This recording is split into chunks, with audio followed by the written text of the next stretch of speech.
nickel, not a penny can I show. So, The Incredibles 2.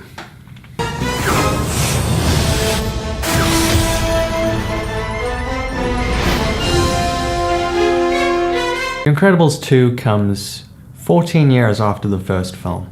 It still has that very similar kind of satirical look on superhero movies that made the first one a lot of fun. There's a lot of other similarities. Some might say a few too many similarities. It became a little bit annoying when the film started to hit a lot of the same plot beats. The first film was pretty much Mr. Incredible gets taken out of his dull, ordinary life that he didn't want, and he gets thrust back into the superhero life. This movie gets to do the same thing, but with a different superhero. So this time it's Elastigirl. So even though it was very much the same kind of plot and the same thing that was happening in general, it had this fresh feeling because it's a whole new superhero and there's a whole new world of possibilities because it's Elastigirl. Bob, he's the one who has to deal with sort of the family drama, all of those little awkward, difficult things about raising kids. This eccentric billionaire guy, Winston Dever, who's the head of this company called DevCorp, he has this sort of lifelong dream to bring superheroes back into the spotlight. He has a deep and personal love for superheroes. He's kind of a little bit geeky about it, but he has a sister who also works for DevCorp.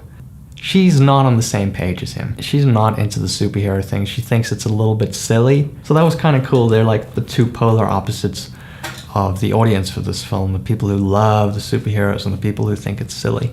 There are two other little satirical, just little quotes that I thought were kind of funny. There's one scene where Elastigirl gets a new suit. I'm not all dark and angsty. I'm Elastigirl. So that was kind of like a little snide comment. And then there was another one that I really liked, which is they're sitting at the dinner table. This is the beginning of the film when they've just fought the Underminer. And Dash is talking about becoming super again. He wants to be a super and do all those super things. I want to fight bad guys. It defines who I am. We're not saying you have... What? Someone on TV said it. It's not who I am underneath, but what I do that defines me. The little bits of satire where they were kind of funny. But I have to say the stuff that I enjoyed the most was the stuff that was totally unrelated to the plot. I had totally forgotten that the family actually doesn't know that Jack-Jack has powers. There's a scene where they learn about Jack-Jack's powers, and it involves this little raccoon. Oh my God. And Jack-Jack? Looks normal to me. That was actually the most fun that I'd had in the movie because it was so unimportant and so unrelated. Aside from that, the best parts of the movie were when the journey begins with Elastigirl's career and it's cutting between her superhero missions and Mr. Incredible at home with the kids. Especially something that happens with Elastigirl's Elasticycle. There's something that happens there that I can't mention that is just so great. And I'll bring it up in the spoilers. But it kind of started to run out of steam at a certain point. And it had a lot to do, I think, with how apparent it was starting to become that the very predictable thing was gonna happen. And not only that, but I think the movie also started to get a little bit caught up in kind of a grandiose theme that I think started to lose me. Then there's a climax thing that happens in the story, which is extremely predictable and just... I'm gonna have to get into spoilers to talk about my specific feelings about this plot point. From here on, there's gonna be a little spoiler section. I'm gonna say a lot more about this movie. Just jump to this time code and you'll jump right over the spoilers. I'll give you some time. Skip the spoilers. Jump to that time code. The plot twist is insanely predictable because it's pretty obvious what's going to happen. But worst of all, it's the same plot twist as the first Incredibles movie. Like almost exactly the same plot twist.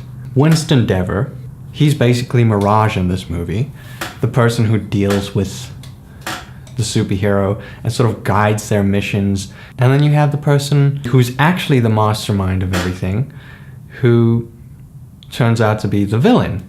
way before the plot twist happens, they reveal to you that, oh, she's the one who's coming up with all the ideas for DevCorp, and Winston, he's the spin guy. Even her name kind of gives it away a little bit. Evelyn sounds kind of like a villain, and somebody else pointed out that Evelyn Dever sounds a bit like Evil Endeavor. You could argue that it was another satirical joke, that it's exactly the same plot twist as last time, but that's not the experience of anybody watching this film. As far as I know, nobody watching this felt like, oh, that's kind of a funny joke to make it the same plot twist as last time. The result is more like, that's boring, I know what you're doing. Very irritating. So I hated that. This is the only thing that I needed to talk about in the spoilers is this, and obviously Elastigirl's Elasticycle. I haven't forgotten.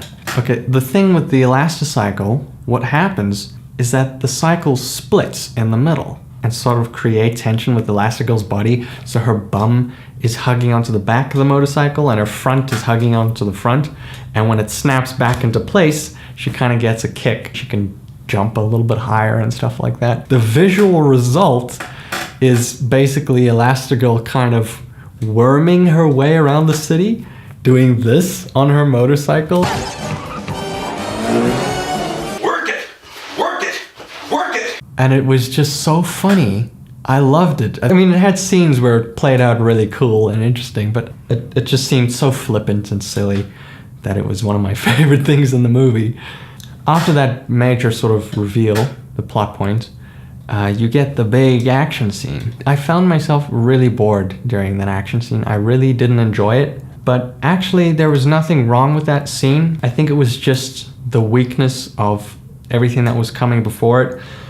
It kind of just took the wind right out of the sails, and everything that was great in that last scene fell kind of limply. Everybody's powers come into play in a very clever way, and it's a really well choreographed big action scene. It kind of brings the movie back into what was great about the movie to begin with.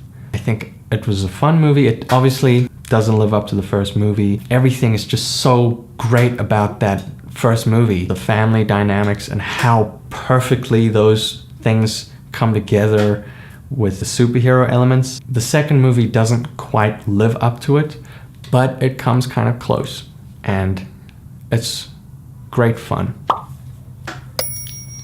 Before I go, there's something happening that I need to talk to you about. Mars, you know, the planet, on the 31st of July, Mars is passing by Earth, but it's passing by way, way closer than it normally does. And so because of that, you'll be able to see Mars in pretty good detail through telescopes or whatever. You'll even be able to see the little ice caps, apparently. It's especially cool if you want to visit Mars. Because, I mean, you'll never get a shorter trip to Mars than you will now. A quick orbit and then just slingshot around and come back to Earth. It has to be pretty quick before Mars fucks off again. I don't know if my little plastic bin is up to the task, but it's certainly worth considering, right? You think it's worth all the work, all the time and the effort? Comment below. Get off, you railroad bum. He slammed the boxcar door.